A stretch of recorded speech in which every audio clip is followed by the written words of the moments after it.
Les premiers éléments de l'enquête nous ont conduit à ouvrir une information dès le 1er octobre. Et dans le cadre de cette information, il a été procédé à l'interpellation du président de la Fédération internationale d'athlétisme, de son conseiller juridique, qui est avocat, qui habite dans la région parisienne, du médecin qui était chargé au sein de l'Agence mondiale antidopage de s'assurer et de transmettre les contrôles que subissaient les contrôles antidopage suivis par les athlètes, et du fils. Nous n'avons pas procédé à l'interpellation du fils de M.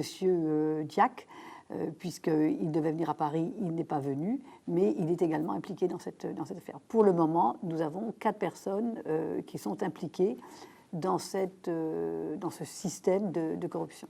Les suspicions de dopage concernant les athlètes sont transférées aux fédérations nationales, je dirais. Là, au cas présent, notamment à la fédération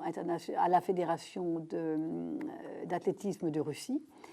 Et cette fédération n'a pas mis en œuvre les mesures de sanctions qu'elle aurait probablement dû mettre en œuvre à l'encontre de ces athlètes, avec la complicité et des plus hauts dirigeants, donc du plus haut dirigeant de la Fédération internationale, c'est-à-dire M. Diack. Ce qui est certain, c'est que M.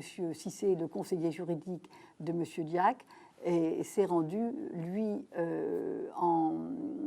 en Russie, et a transmis à la Fédération de Russie la liste des athlètes russes qui étaient suspectés de dopage, et en contrepartie de sommes d'argent, ces athlètes n'ont pas été sanctionnés. Et c'est une forme de chantage, puisque dès lors que vous dites à quelqu'un « vous payez, sinon vous ne pourrez pas concourir », voilà, surtout un athlète qui a consacré l'essentiel de